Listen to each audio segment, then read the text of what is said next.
El primero de nuestros invitados para hablar de este tema es una persona que para mí es de aquellos que más sabe de lo que es la relación de las políticas públicas y la internacionalización de las mismas.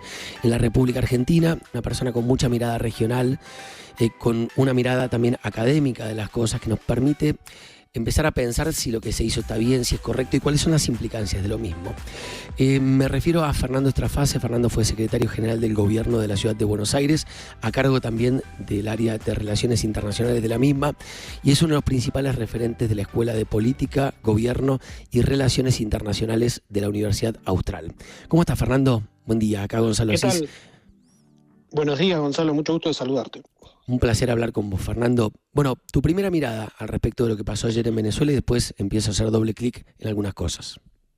Bueno, la primera mirada que estamos ante un hecho de relevancia global, así lo atestiguan los pronunciamientos que ayer tuvieron todos los líderes mundiales. No ocurren tantos en el curso de un año, de un periodo, similar en términos de repercusión global a lo que fue la invasión de Rusia a Ucrania, el ataque del 7 de octubre, es decir, hechos con relevancia en el tablero global y que en este caso connotan la ejecución, yo te diría, de una gran estrategia. Al día de hoy sabemos más de la gran estrategia de Estados Unidos que de los microhechos que supone la gran estrategia de Estados Unidos de ejercer de forma explícita y no condicionada su influencia en el continente americano. Por eso la manifestación de Trump del retorno a la original doctrina Monroe, aquella que señalaba de América para los americanos, pero como la llama él mismo, la doctrina Donroe, porque tiene ese énfasis que Donald Trump en su segundo gobierno está intentando ponerle, ¿no? Entonces, fue eso, esa manifestación al mundo de que de América y de todo, te diría, de todo el hemisferio occidental, rodeado por el Atlántico, se encarga Estados Unidos, y bajando un nivel del análisis, dejando muy en claro que el manejo de un recurso estratégico como las reservas de petróleo de Venezuela, que son las más grandes del mundo, las probadas por lo menos, y que hasta ahora estaban alimentando de petróleo barato a China, no podían depender de una dictadura, como vos la señalaste en tu introducción, sangrienta, déspota, fuera de todo parámetro de democracia, pero sobre todo alineada con potencias en disputa con Estados Unidos como China y otros países de relevancia como Rusia e Irán, ¿no? Sabes que me resulta muy difícil elegir cuál es el primer abordaje que quiero hacer con vos de este tema, porque, Sí. ¿por qué te digo esto? Primero, porque creo que no se puede discutir, Fernando, que lo que pasa en Venezuela es una dictadura, ¿no? Uno se mete en la definición de dictadura más básica, que es la de la Real Academia Española. Régimen político que por fuerza o violencia concentra todo el poder en una persona o en un grupo u organización y reprime los derechos humanos y las libertades individuales. Esto en Venezuela pasa. Con lo cual entiendo Absolutamente. que no tenemos que ni discutirlo. Entonces quiero ir a lo que el ámbito académico llama el marco jurídico de la política pública. Y es lo que a mí me lleva a preguntarme en el cómo se hacen las cosas. Entonces, uno mira, ¿no?, el panorama internacional, el escenario internacional, e inmediatamente aparece la ONU, la Organización de las Naciones Unidas. Y uno entiende que, y acá no es que, por favor, que nadie crea que yo puedo avalar lo que hizo Maduro en Venezuela. Por Dios, no, nunca, lo condeno pública y fervientemente. Simplemente para pensar y hacer un doble clic sobre el cómo, el modus operandi. Uno entiende que por ONU, cualquier intervención militar de un país tiene que tener una previa autorización del Consejo de Seguridad de la ONU, que es uno de los órganos que compone Naciones Unidas. Y esto va a pasar recién mañana. Pregunta, digo, sin ningún tipo de connotación ni tendencia. ¿Lo que se hizo desde el cómo está bien, está mal? Está muy bien, Gonzalo, lo que vos está muy bien este reconocimiento que estás haciendo de la dificultad de encontrar un ángulo único, un planteo definitivo frente a lo que está ocurriendo, porque en primer lugar, antes del análisis jurídico, institucional, multilateral, a vos te pasa lo mismo que a todos nosotros. Estamos contentos de que un dictador no esté más en el Exacto. ejercicio del gobierno. y eso se vive en las calles de Caracas, en las calles de Buenos Aires, en el mundo. Yo en este momento estoy fuera de la Argentina y nadie para de hablar en los bares de esto. Por lo tanto, desde el punto de vista de la eficacia de que América Latina tenga un país que hoy tiene un dictador menos, solo es celebrable y es hasta un reflejo entendible y muy aceptable.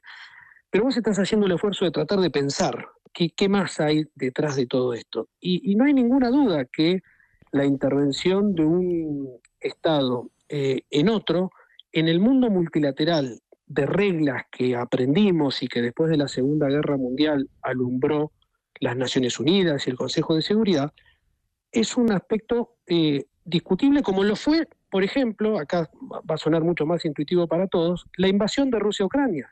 En el momento de la invasión de Rusia a Ucrania, la llamamos invasión porque por el principio de integridad territorial de Ucrania, por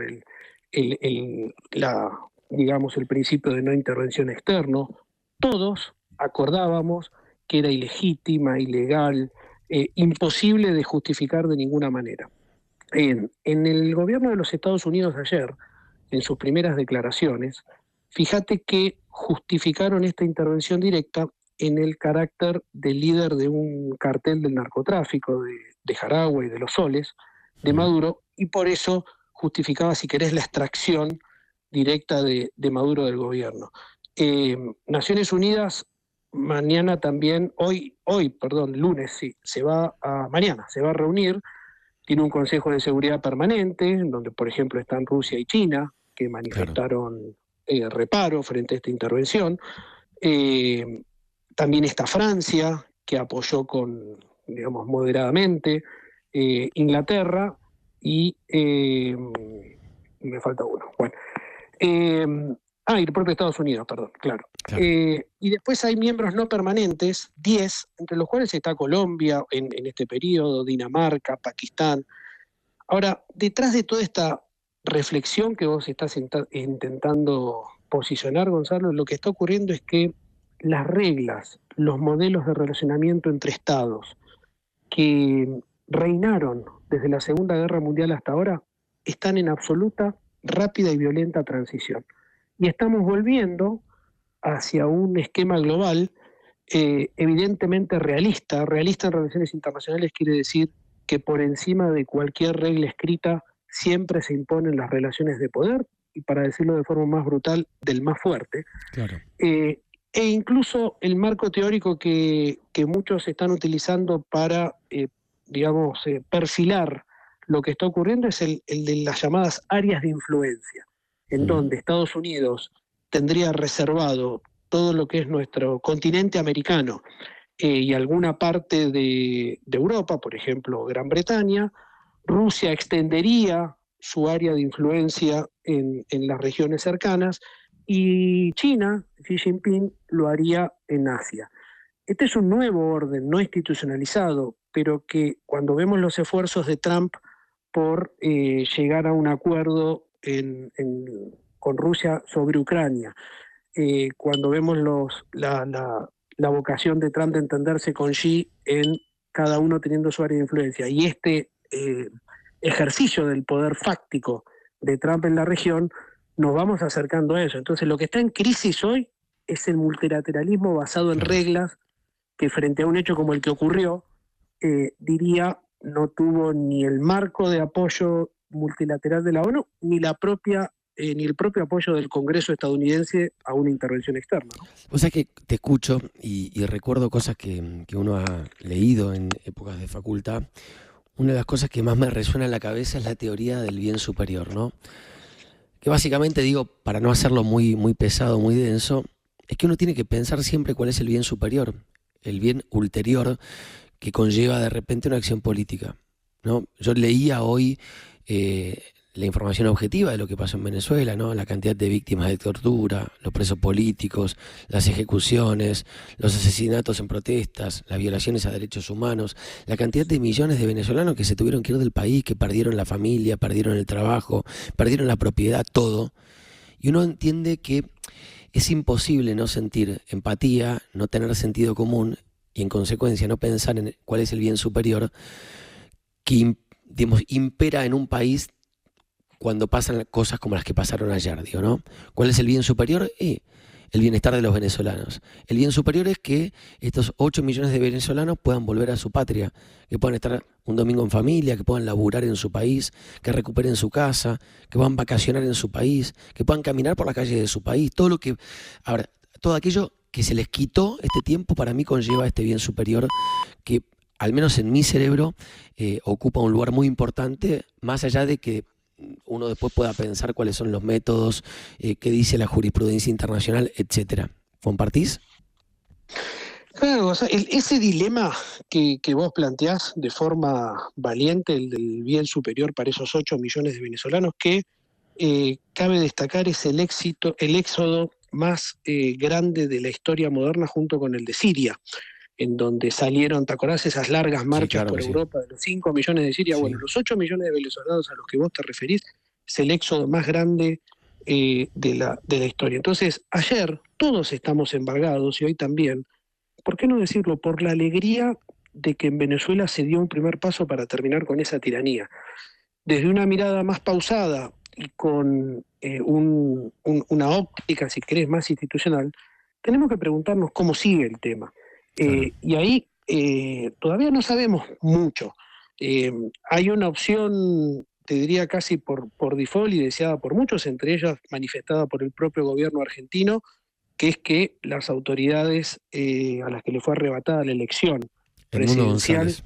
Edmundo González Urrutia, asuman la presidencia. Esta fue la manifestación incluso del propio gobierno argentino. No parecería ser en lo inmediato el curso de acción que Estados Unidos estaría privilegiando.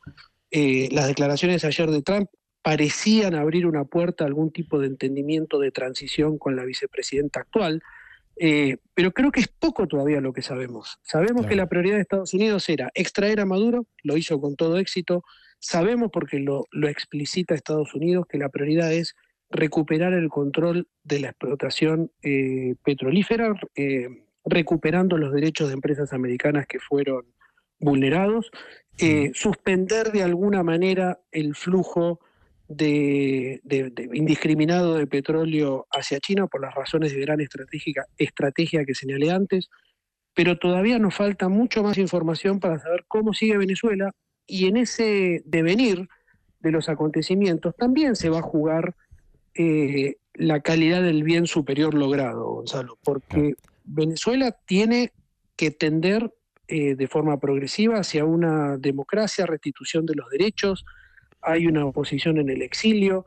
Todavía nos faltan días para saber, pero coincido plenamente con vos que el día de ayer, incluso y así lo manifestaron líderes, si querés, menos propensos a apoyar políticas de Trump, gente más vinculada a la centroizquierda, era un día en donde la alegría por la retirada del tirano le ganaba, más allá de que no podía obviar la reflexión, a los planteos institucionalistas del cómo se hizo y qué Claro. reglas multilaterales se está vulnerando, ¿no? Claro. Fernando, para cerrar, siempre que al ser domingo tenemos algunas licencias, no estamos entre semana, estamos más tranquilos. Yo le quiero contar a la audiencia, Fernando, más allá de ser un analista de los mejores que tiene la Argentina, fue profesor mío en la universidad y hoy tengo el orgullo y el honor de formar parte de la cátedra que él lidera en la maestría en políticas públicas en la universidad. Siempre recuerdo con mucho cariño uno de los grandes conceptos que nos transmitiste a nuestra corte de magísters, y es el concepto de tecnología política alternativa, que lo uso mucho para los análisis, que la gente me escucha en Radio Mitre, siempre me escucha hablar de eso y siempre te cito. ¿Qué cuota de tecnología política alternativa tiene lo que pasó ayer?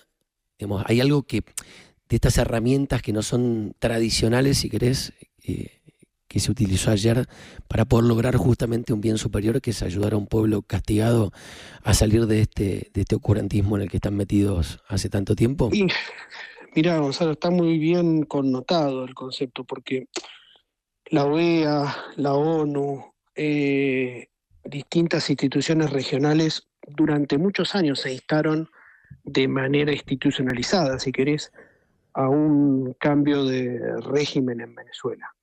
Y tuvo que ocurrir una intervención como la que vimos ayer, de del más puro realismo de ejercicio del poder fáctico, con mucha precisión, hay que reconocerlo, decirlo. Todavía no sabemos pormenores de los hechos, ¿no? No sabemos si hubo una resistencia, sabemos que no hubo muertos del lado de Estados Unidos, no lo sabemos del lado de Venezuela, lo cual también llama a preguntarse, lo hacen muchos analistas también, sobre características, si querés, hasta más novelescas de lo que puede haber sido la intervención, porque cuesta, además, más allá de reconocer el profesionalismo de las fuerzas estadounidenses, cuesta entender cómo no aparecen bajas de un lado o del otro en una intervención de este tipo, con lo cual yo no tengo la información para hablar de un tipo de acuerdo subrepticio y demás, pero nadie lo descarta. Eso que estamos describiendo es una tecnología política alternativa que se mostró para el resultado final deseado por todos, que era la salida de Maduro, la aprehensión de Maduro, mucho más efectivo que las instituciones y las reglas establecidas para lidiar con los quiebres democráticos en la región, lo cual marca un gran desafío en la concepción de esas instituciones y de la efectividad. Y esto es el dilema y la interpelación a la que está siendo sometida hoy, por ejemplo, Naciones Unidas, donde, es importante decirlo, hay un argentino de enorme prestigio, Rafael Grossi, que se está postulando para ser el próximo secretario general, y son los temas con los cuales eventualmente, en caso de ser elegido, va a tener que lidiar, ¿no? Déjame, antes de terminar, manifestar mi absoluto apoyo a la candidatura de Rafael Grossi por prestigio internacional ganado a lo largo de décadas en temas nucleares y por su presente vocación de ser un arquitecto de un nuevo multilateralismo. Fernando Estraface, gracias por este rato de charla en Radio Mitre este domingo por la mañana. Que pases un buen día y un saludo a tu familia. Gracias, lo mismo para vos. Gracias por todo. Chao, chao.